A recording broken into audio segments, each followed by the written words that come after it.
So I got out of television news, and I won't take too long because I know we're on a schedule here, but I got out of television news about, it was 5 years ago last month. And a couple years after that, we opened the restaurant, and then about a year after I got out of TV news, somebody came and said, "You want to go into politics?" And I said, I have a tough time saying no, so I said yes. And now I'm a restaurant owner and a politician in the time of a pandemic. So when you hear that I'm becoming a real estate agent, you might want to consider a different career. You all are our ambassadors to the people who move here, and I respect you, and I think that for the most part, your profession does it above board. I'm sure everybody in this room does. You are the ones who welcome everybody to the area. You show them around. You make them know what they're moving to, and I appreciate that. I will tell you that I did try to have a wall built along the Mason-Dixon line to keep the Northerners out for a while, but that wasn't flying, and I was going to try to have the North pay for it, but that didn't happen. So we are going to continue to grow, and I hope that as we grow, we continue to grow responsibly, and we continue to do it with the utmost professionalism and welcome people to our area, and tell them to do things like wave to their neighbors and be nice and stuff like that. Try to pass on some of our southern values to our northern neighbors who are relocating down here. But I do appreciate y'all having me here today. And I'm reading from a script now. I'm used to having a teleprompter, so I'm going to try to read how Kobe put the script together. So, good morning. I'm Tim McGinnis. Oh, question mark. That Anchorman joke, sorry. Okay. So our next speaker is Morris Ellison. He's a partner at the Charleston law firm of Womble, Bond, Dickinson. He represents local, national, and international investors, lenders, and real estate developers in the development, financing, and disposition of commercial properties and other assets. Recently, he was particularly involved with mobility companies, counseling clients on how the mobility revolution impacts their business. Morris was awarded the CRE, the Counselor of Real Estate Credential, by the Counselors of Real Estate, an elite group of professionals who are recognized thought leaders of real estate. A prolific author and South Carolina and national speaker on topics such as mobility, e-commerce, property tax issues, and receiverships. He's a fellow in both the American College of Real Estate Lawyers and the American College of Mortgage Attorneys. He is the South Carolina member of the American Property Tax Council. I think he's an overachiever. And is also a panelist for the CPR panels of Distinguished Neutrals, a select group of preeminent lawyers, former judges, public officials, and academics who serve as mediators and arbitrators. So join me in welcoming Morris Ellison.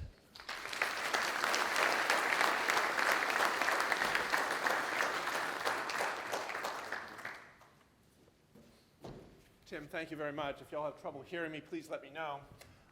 That was too long of an introduction, too kind, but there's one aspect of it that I do want to mention before getting into, and Kobe, here, hold on a second, got it.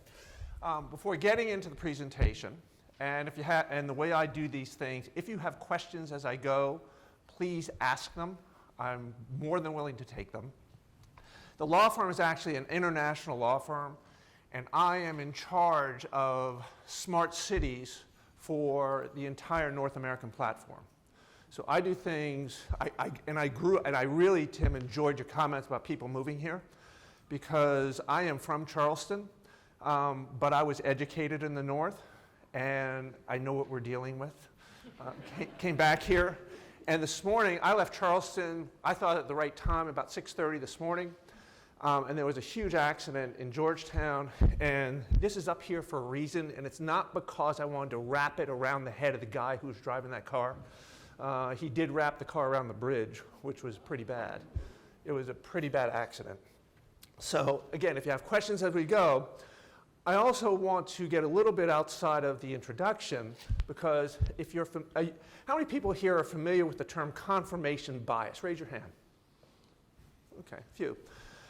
There was a book that was published about 10, 15 years ago that was written by two Israeli behavioral economists. And their names were Avram Tversky and Danny Kahneman.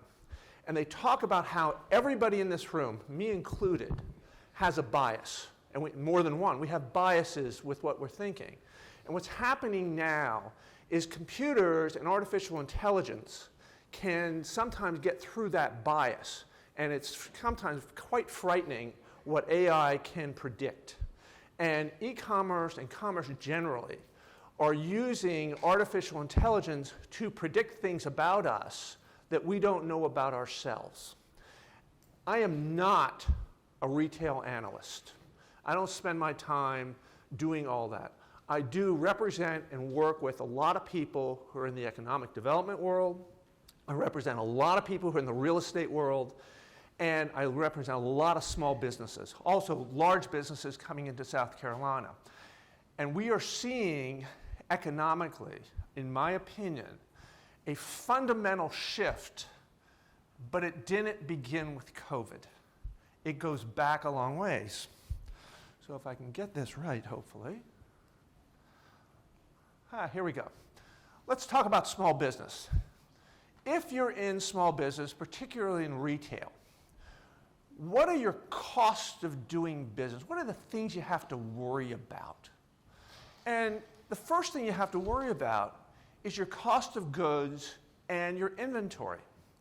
You have to be thinking about where's your inventory coming from, what it's going to cost, and how are you going to get it. The second component, and I'm not minimizing this at all, is your employees. How many do you need? How much do you have to pay them? What are they going to do? How do you have to train them? These are things that Tim and the other folks in the General Assembly have to deal with in the economic development world, because the way we think of employees really is shifting. And I'm going to give you some data that's as current as yesterday that's not in the presentation, which will illustrate this a little bit. And finally, if you're in what's referred to as bricks and mortar business, you have to deal with your occupancy expenses. That includes rent, it includes taxes, it includes insurance. And what's happening to all of these things right now? What's happening to these things in the wake of COVID-19? Now, I mentioned that these trends that we're talking about, everybody thinks that this is a new trend. It's not. This is a chart that I really like. And it goes back to 1970. And what it does is it measures the value of the components of what's called the book value of the members of the Standard & Poor's 500 index. And what it distinguishes between is tangible assets, such as this lectern, such as this hotel, versus intangible assets. Intangible assets are things like intellectual property. They are things like your presence in the internet. With a hotel, it's something like your management agreement. It's also, when you talk about your hotel, it's also the cost of an assembled workforce. You don't just open a fine hotel like this by flipping a light switch.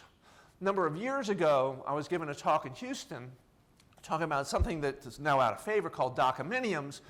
And I'm talking to 500 people who've never seen the Atlantic Ocean, much less any ocean. And I asked the question, because we were talking, the blank faces on that I was dealing with was just amazing. And they didn't understand what goes into a dock, what goes into a marina. And part of the point, I asked the question, how do you think you stop a boat? Do you think you just put your foot on the brake? Doesn't work that way. You put your foot on the brake, you're going to be in the dock, and the owner of that dock is going to have to be maintained. But so we have this shift for intangible assets. What you can see is 20%, less than 20% of the value of the S&P 500 in 1970 was intangible assets. And you go to 2010, 80% intangible assets. And you can see this, it hasn't changed very much. Hasn't changed very much in the last 20 years. So what's happened before COVID with retail generally? And a lot of this is going to focus on retail. Because when people think about e-commerce, they think about retail. The bulk of sales still occurred in stores. You also had full year of 2013, people think, oh, it's an e-commerce revolution, it's just overwhelming everything. 7.6% of retail sales were via e-commerce. And you'll see that there's a footnote up there. And that's because it's really hard to measure e-commerce. How many times are you touched by the internet? And when I say touched by the internet, I'll give you a personal example. My wife wanted a particular spice, and I go to the local grocery store, they don't have it. But it's a chain, and so what they did was they used their handheld computer to determine where that spice was in other stores. And so I went to the other store in order to be able to purchase that particular spice and not get in trouble with my wife. That transaction is touched by the internet, but it's not considered to be an e-commerce sale. If you've watched television, and most of us have, over the last 3 years, I think most of us have at least a little bit, you might have noticed advertisements now for order your Sonic or order your Dairy Queen online and pick it up. That's a sale that's touched by the internet, but it's not measured by that 7.6% figure that you see up there. 6 years later, just before COVID-19, 16% of retail sales were directly through e-commerce. And again, we're not measuring what sales are touched by the internet. For instance, most car sales are touched by the internet. COVID-19 had a real impact on retail. And you'll see this in the next several slides that we have. We were discouraging in-person shopping. We were dealing with stay-at-home orders. In China, you're still dealing with stay-at-home orders. That's a whole different subject. Tim, that would be a very interesting discussion for the legislature. Social distancing, I mean, people were staying away from one another. People were trying to do things via staying at home, whether it's work, whether it's shopping, no matter what it was, we were trying to do all these things by staying at home. I happen to think that we need to all pay attention, even if you're not in retail, we all need to pay attention to what Walmart is doing. And I'm not saying it because I'm a Walmart, you're nodding your head. I'm not saying it because I'm a Walmart shopper. I'm not, well, I am sometimes. I'm not saying it because I'm a Walmart stockholder. I'm not. Look at these statistics, and then I think you'll be surprised at when they came out. When Walmart was making its determination as to where to invest its money before COVID, this is before the stay-at-home orders, this is before all of this, $5.6 billion were going into e-commerce. That's, again, $5.6 billion. Walmart's a big company. You can afford to invest $5.6 billion. What's going into remodels? $2.1 billion. That's remodeling existing stores. But if you're talking about new stores, $77 million. Now think about this. This is before COVID. This is before social distancing. This is before the stay-at-home orders. These are the amount of monies that Walmart invested before January 31st, 2020. And to me, what's important is not the numbers as it is the disparity between these columns. It's telling us something. And if you're in the economic development world, it really, I think, says something about manufacturing versus technology. And by the way, one of the key things for local governments, state governments, we tax manufacturing because we tax capital investment. Guess what we don't tax? We don't tax intangibles. Remember that first chart? We don't tax, and there's only one state that I'm aware of in the country that does it. And this is a fundamental shift as these assets move to intangibles and as everything moves in this direction, and it's been going on for 50 years. But there is a balance that gets struck. In 2021, Walmart sales were up basically 6.4%.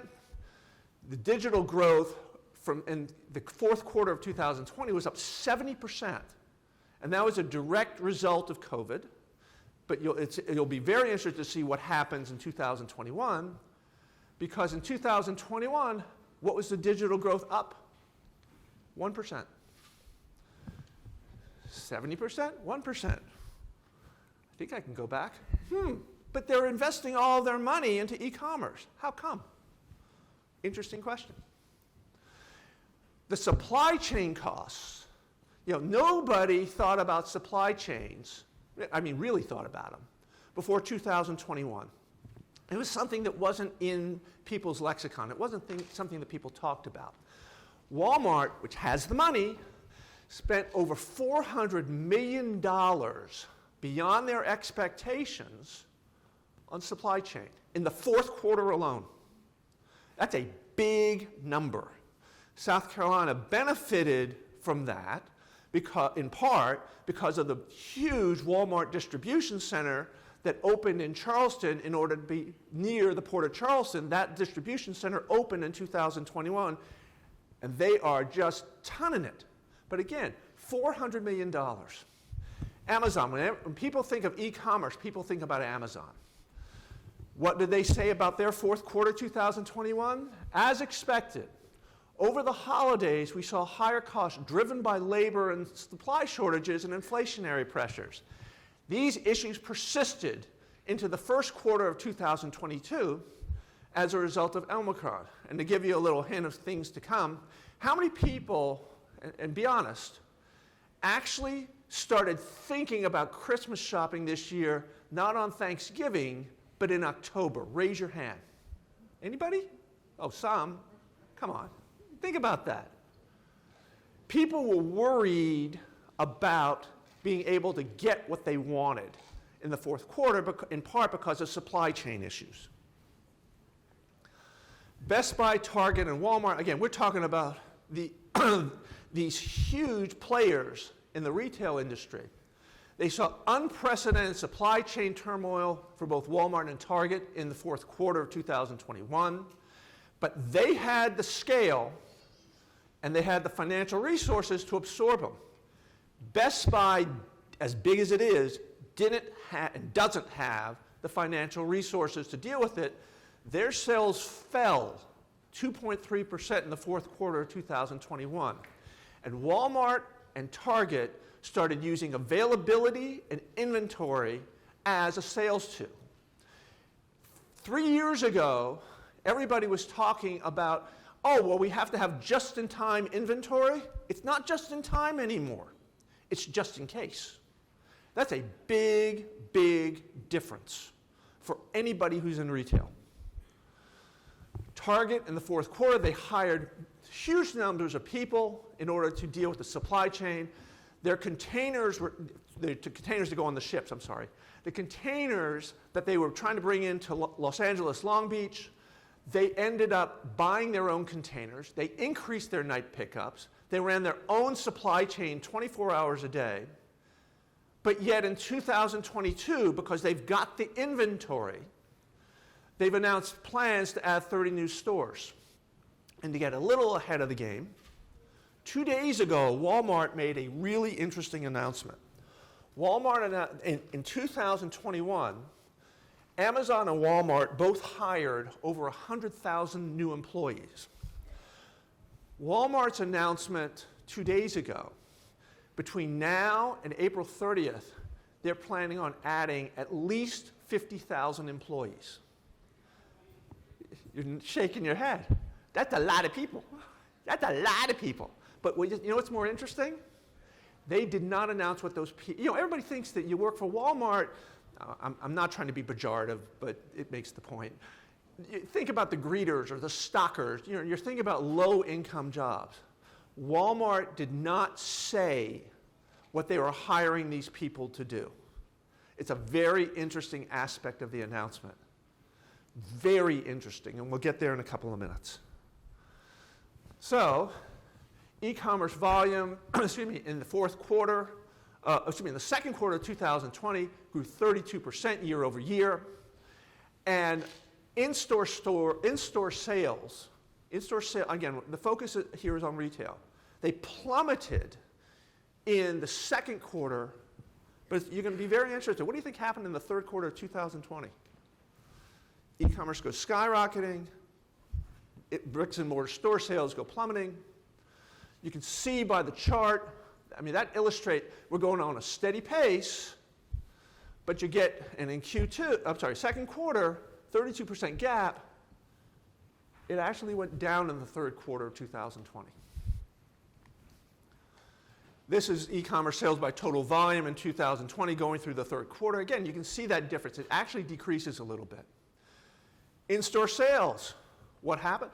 Yes, they fell down to the basement, if not through the basement, in the second quarter of 2020.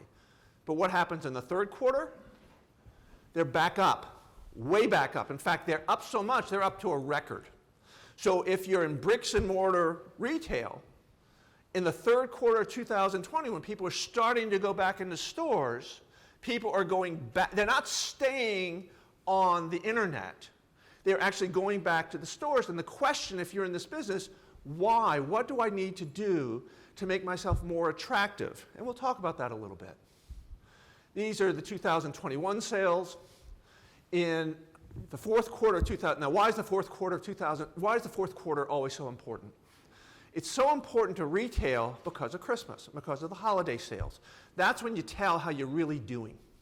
And in the fourth quarter of 2021, the increase in e-commerce was 1.7%. Total retail sales were up 15.2%.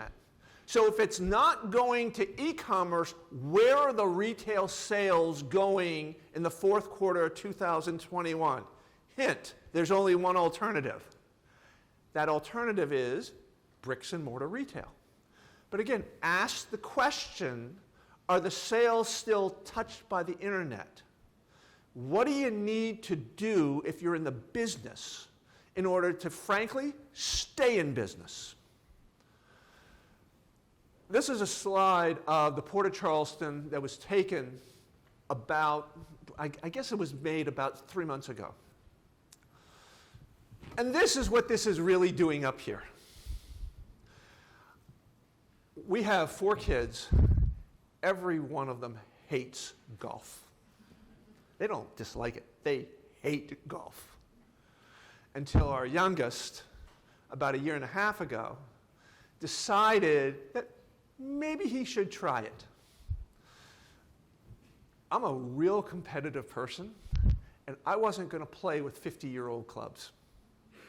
That's a mistake to go out there with a persimmon wood when everybody else is out there with a metal wood. You are giving yourself away before you've even gotten to the first tee. So what do? I go out and order new clubs. Here is one of my new clubs. Where do you think, and again, it's not wrapped around somebody's head right now. Where do you think this was manufactured? Any ideas? Where? Vietnam? Any other ideas? The shaft was manufactured in Vietnam. The head was manufactured in Taiwan. The club was assembled in Mexico. Now think about what that means for a supply chain. If I want to hit a 7-iron now, which is what this is, not that I hit it particularly well, you've got, when you haven't played in 15 years, believe me, it takes some time. But for me to get these clubs in the spring of 2021 took almost 2 months. And that's because you have these different components coming from different places, and they've all got to come through, whether it's Long Beach, whether it's Charleston, whether it's Savannah, New York, New Jersey, it's all got to come through a port in order to get to me, in order to go out to the South Carolina coast and basically show a bunch of Yankees how do you really play the game. Okay. I looked at this last night, and if you're interested, I can show you the app that tells you this. Again, we're talking about e-commerce, we're talking about technology. Last night, how many ships do you think were sitting at anchor off of the Port of Charleston because they couldn't get a berth at the port? How many ships do you think were sitting there? 32. 32? 22? A year ago, it was almost nothing. It might be 32 this morning. It was 26 last night. Okay? 2 weeks ago, it was 30. Now, also, again, from a policy standpoint, some of y'all may or may not be aware of this. There is a brand spanking new port facility in Charleston. It's called the Leatherman facility. and it has a number of real state-of-the-art cranes that can be used to offload ships. And the Longshoremen's Union and the State Ports Authority are fighting over who gets to do that. What's the result for the new Leatherman terminal? It's not really being used. It is under 25% capacity. How much do you think it costs a ship owner in order to, and this affects all retail. It's not just the e-commerce people, it's not just bricks and mortar retail, all retail. How much do you think it costs per day, per ship, to just sit at anchor off of Los Angeles, Long Beach, Savannah, Charleston? How much do you think it costs?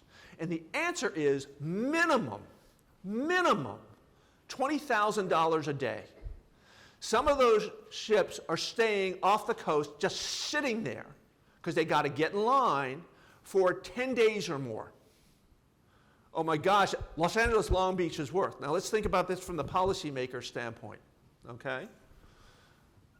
If you're sitting there for 10 days off of the Port of Charleston, it's costing the shippers $200,000 per ship to sit off of the coast of Charleston. I mean, it's really quite a map if you're interested. I mean, they're just sitting there. Who gets to pay for the privilege of sitting at anchor for 10 days? It's everybody in this room, because that cost is going to get passed on. And so one would think, and I am not a politician, you can tell by the way I'm speaking, I'm not a politician. One would think that from a policy standpoint, if you've got this brand spanking new terminal, and if you've got ships sitting off the coast, maybe it's time to have an adult conversation and maybe do something in the short term. I don't remember the exact numbers, but Savannah, and trust me, and I'm not saying this just because I'm from Charleston, okay? The Savannah port, which just dwarfs Charleston now, didn't used to, just dwarfs it. You've got to come upriver to get to Port Wentworth in Savannah. And most people don't realize this. To get from open water to the Port of Charleston is about 10 miles. And it's wide open. It's pretty easy to deal with, although you've got to deal with dredging. That's a whole different discussion. Doesn't have anything to do with e-commerce. Savannah, you got to go upriver. We invested a couple of $100 million in order, and we're still doing it, to deepen the Port of Charleston to 52 feet. It'll be the deepest port on the East Coast. Savannah, which can only go to 48 feet, you've got to go upriver, and you've got to have passing lanes in order for the ships to get back and forth, because you're dealing with the river, you're not dealing with open water, you're not dealing with the harbor. Savannah went and announced, I believe it was 10 days ago, we're spending a couple $100 million on Charleston, okay, and shipping is becoming, you've got to go to a center. I mean, the idea that, for instance, the Port of Wilmington is going to compete with the Port of Charleston, the Port of New York, New Jersey, Port of LA, Long Beach, it ain't going to happen, guys. It's just not. It's not efficient for the shippers. Savannah announced that they were going to make an investment, I believe it was an additional $1 billion, in order to be able to handle increased shipping, because they're trying to compete. They are trying to deal with this port congestion. And the question that we ought to be asking, and it's easy for me to do it because I'm not a politician, let's do it, guys. Let's have an adult conversation. Is it really that hard? Maybe it is. Maybe it is. I can't tell you. But again, let's get back to online sales directly. This is 2021. It shows what's happened for basically, and I started following this, by the way, about 10 years ago.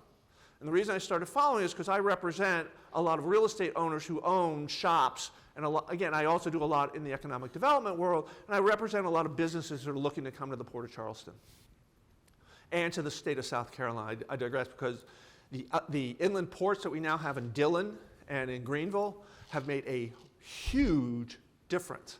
So much so that the Port of Virginia in Richmond is copying it. And we need to stay not up with it. Growing up in Charleston, everybody wanted to talk about education. Okay, how are we going to talk about education? We were going to increase teacher pay so that we would get from being at the bottom of the list, that we would be at the southeastern mean. Guess what, guys? That doesn't cut it. It doesn't cut it on any basis. Why doesn't it cut it? Some of y'all have probably heard, most of y'all have probably heard of Thomas Friedman. Thomas Friedman's a columnist for the New York Times, and I'm not putting him out there because I agree with even half of what he says. But sometimes he's very insightful. He wrote a book about 15 years ago. The book that he wrote was called The World is Flat. What he meant by the world is flat, and I am going to digress into politics for just a moment. The world is flat means is that we are competing with the world. And on e-commerce, we are competing with the world. The retailer in Myrtle Beach is competing right now for inventory with the retailer in Bucharest, Romania.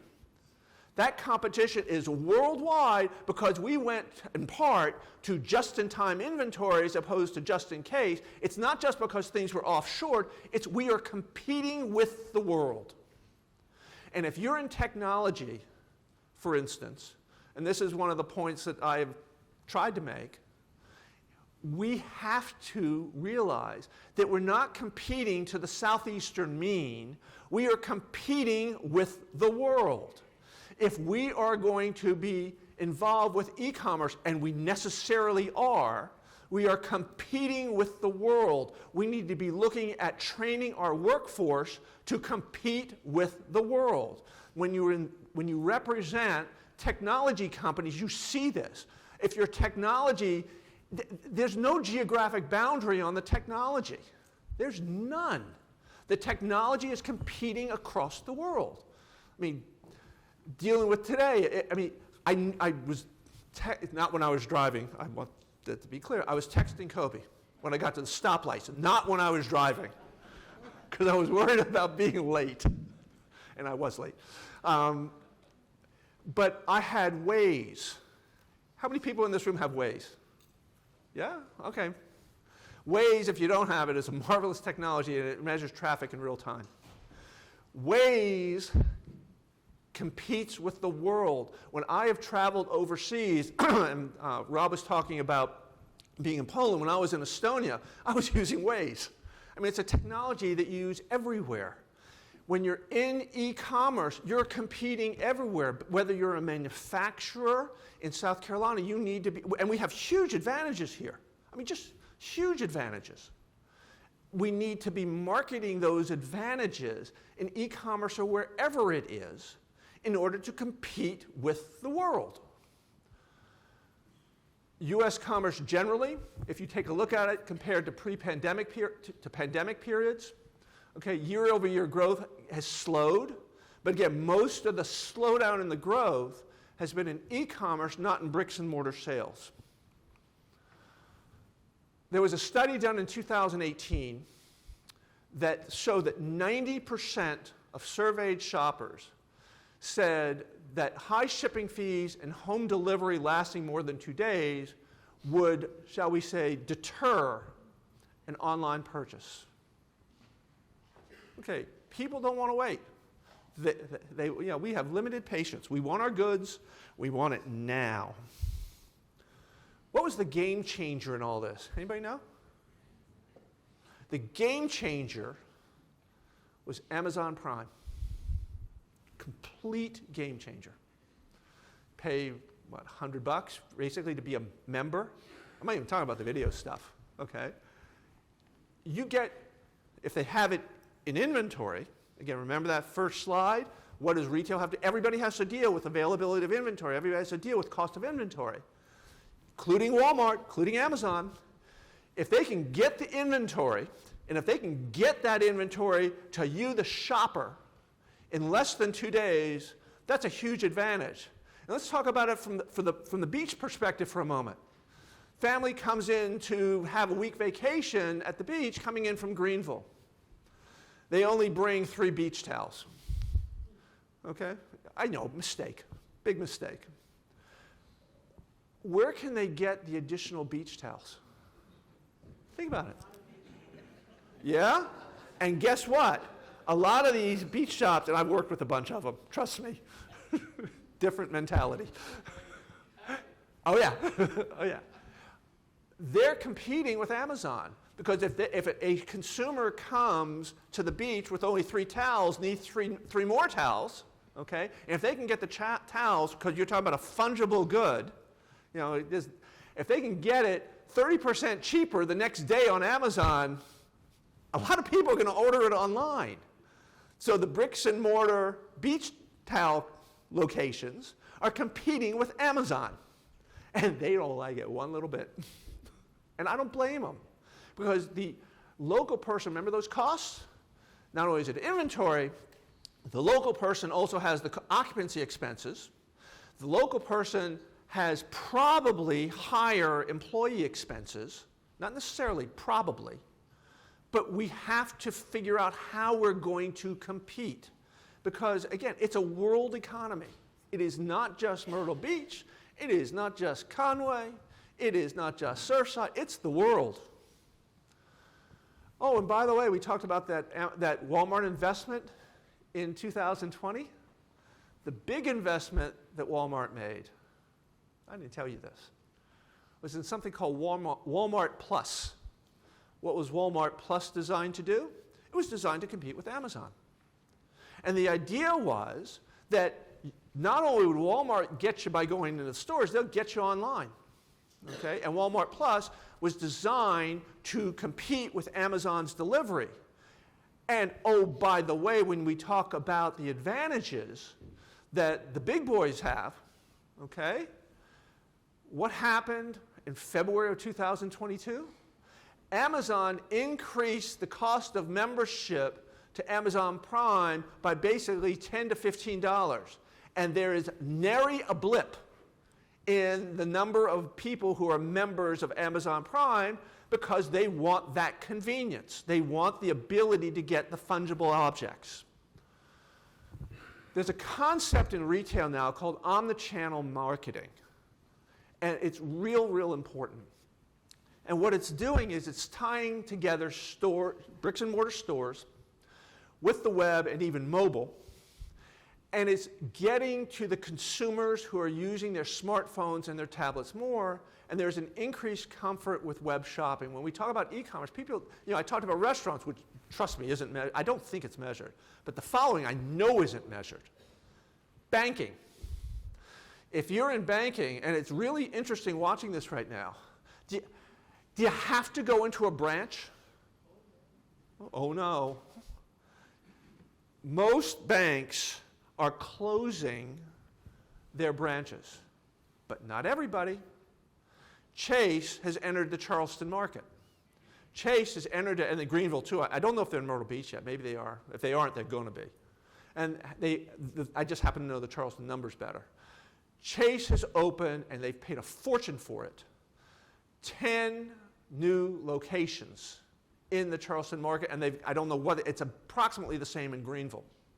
And you got to ask yourself the question, the people who are at Chase are not stupid, okay? They're doing it for a reason. They're seeing something in bricks and mortar, and I was in a meeting 2 days ago, and they were talking about banking and how, got all this online presence. Yeah, you do, but there's certain things, and there are a lot of consumers that are not comfortable with being strictly online. And so, again, there's this concept of balance with omnichannel marketing. We're getting to the consumer in the most effective, efficient way that we possibly can.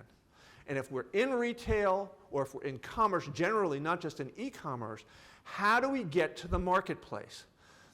Ask yourself the following question. Does Walmart have an advantage over Amazon in getting to the consumer? Think about that for a few minutes.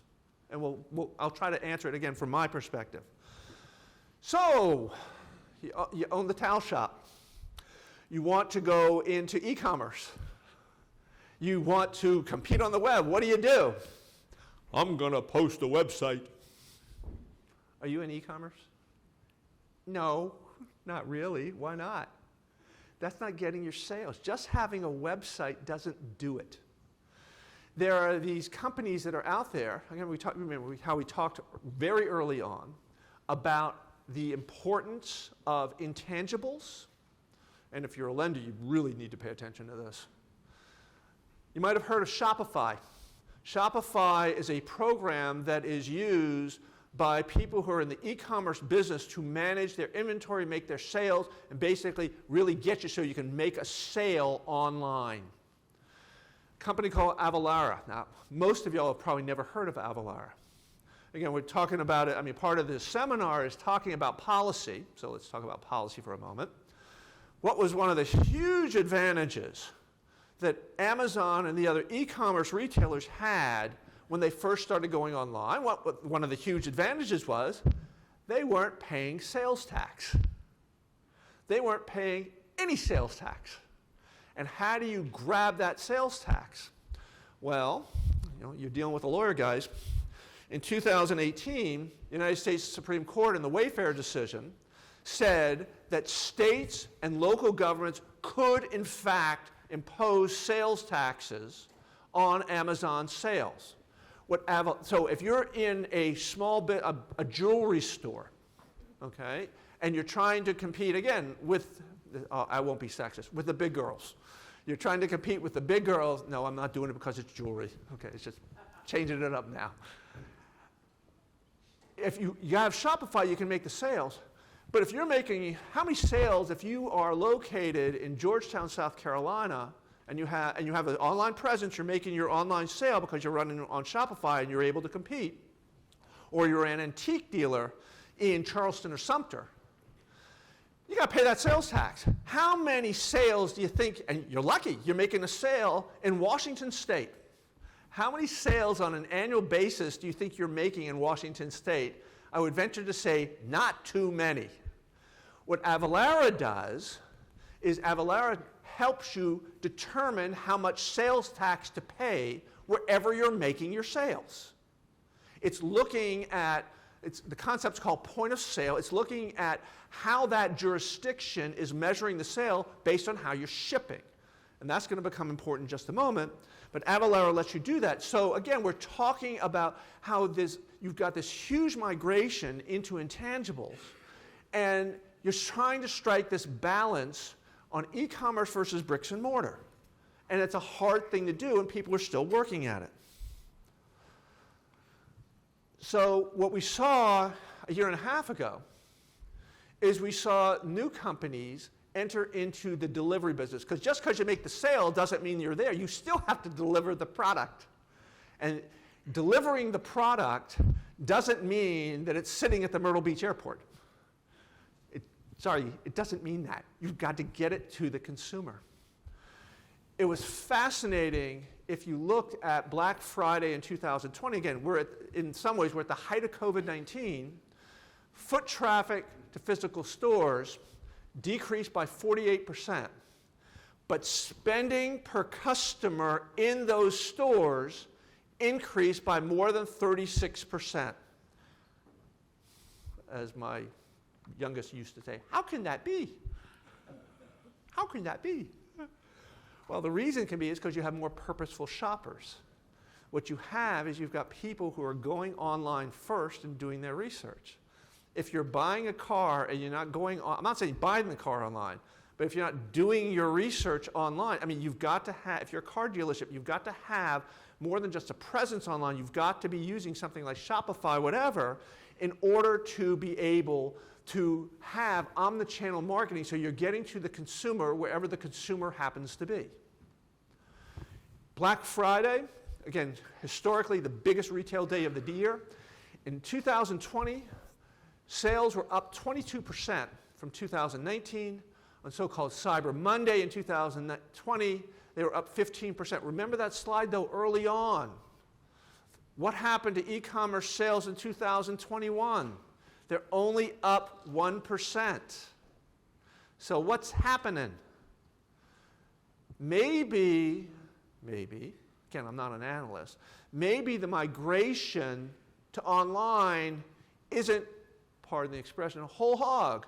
Maybe you've got to balance and have this omnichannel presence so you figure out where your consumers are and how do you get to your consumers and how do you get your product to the consumers. Again, it's all part of this. And this is not easy. I mean, none of y'all know that I grew up on summers when I was in high school working for my grandmother in Charleston who had a shoe store, okay? I mean, I grew up with this stuff, and it was always, and she did something that was, you know, there's certain things that make an impression on young people.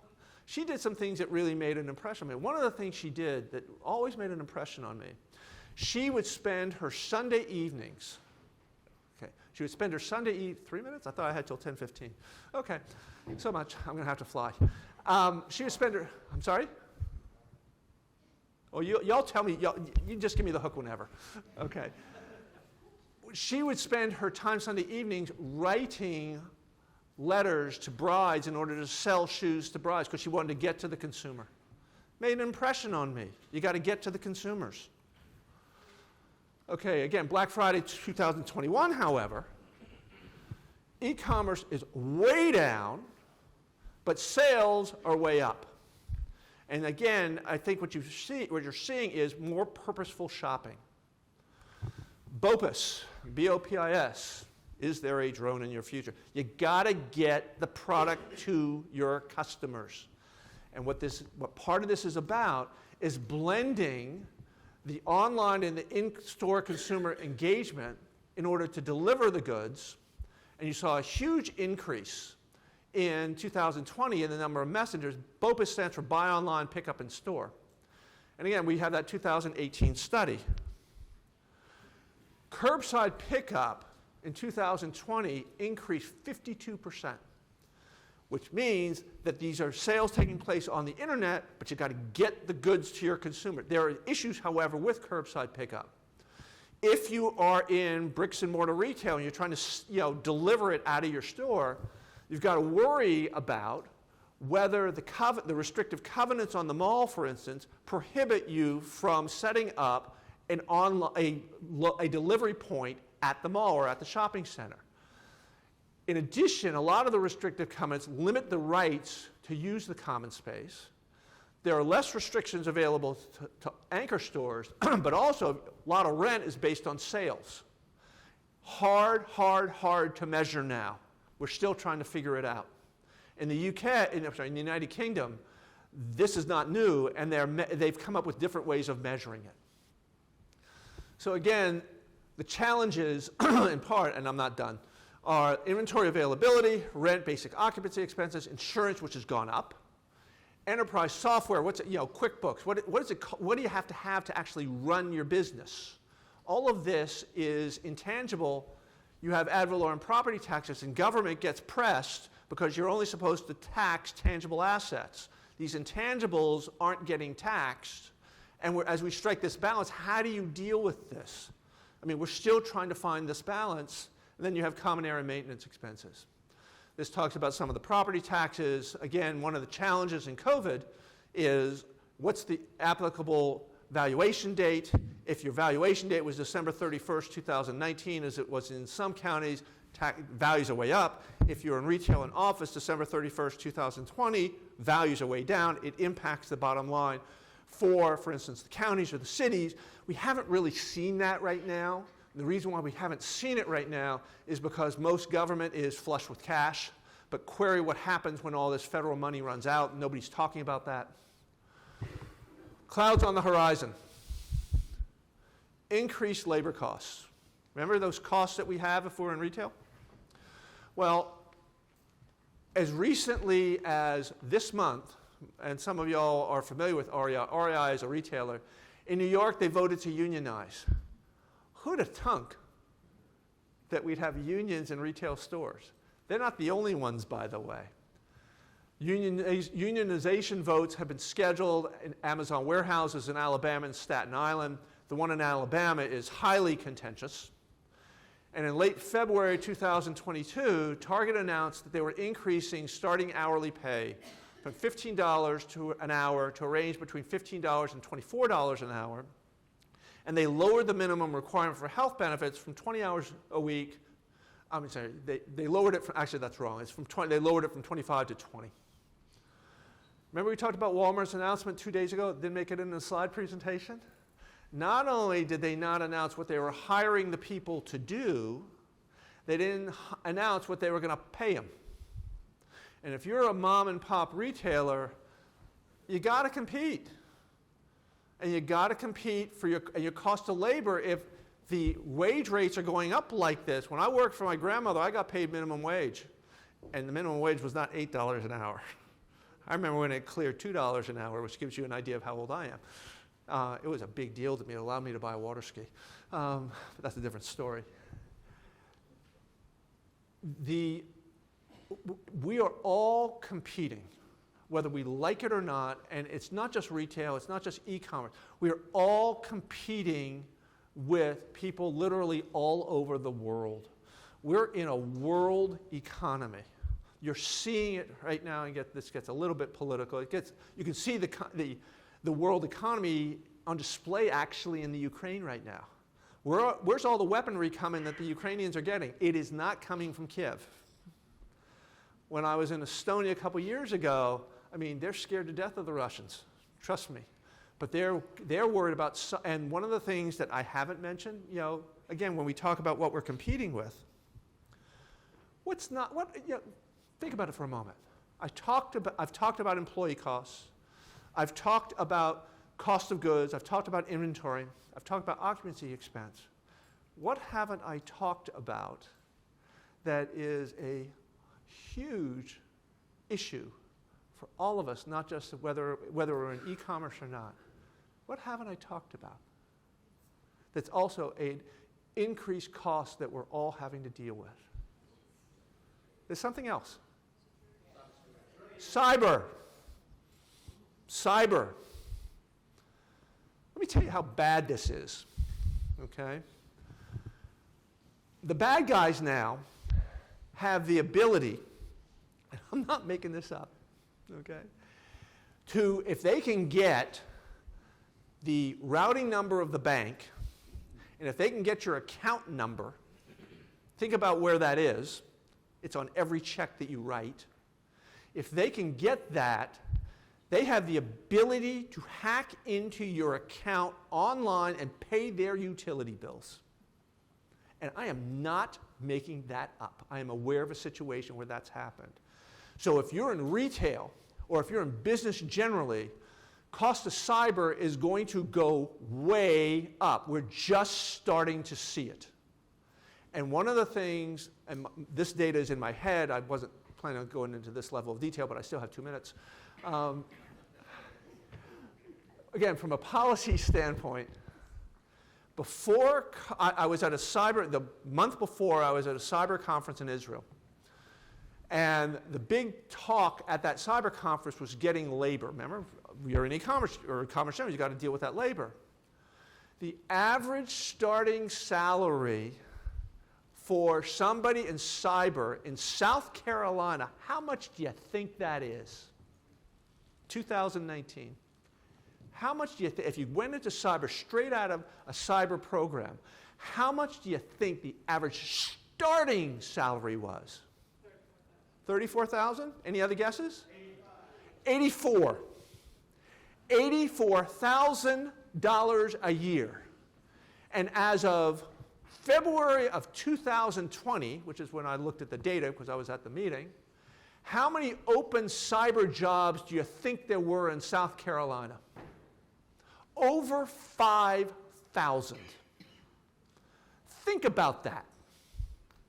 Over 5,000 available jobs with a starting salary of $84,000 a year.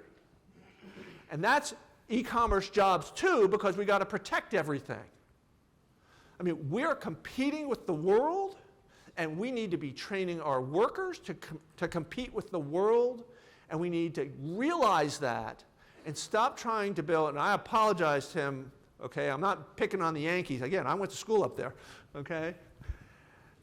And we ain't just competing with the Yankees, but we need to realize that to compete with the world, we need to train for the world. We need to help our businesses compete with the world. Because if we don't do that, we are going to get left behind in a game that is never over. And we need to be thinking about that as we're engaging in all of this. So key takeaways, as far as e-commerce is here to stay, the labor costs are going up for all of us. Training is an issue. Occupancy costs are increasing. Consumers are going online to start the shopping process now. I mean, most of them do. Having an online presence is, in my opinion, it's mandatory, and it's not just having a website, it's also thinking about how you're going to drive your sales. Shopping is a journey. It starts way before somebody walks into the store. You got to be immersive, and the most important thing is, if you're in retail, you need to empathize and understand your customers, because if you don't do that, you're not going to have your sales no matter what you're trying to do. I can take other questions if you want, but that's the last slide. It's all about balance, guys. All about balance.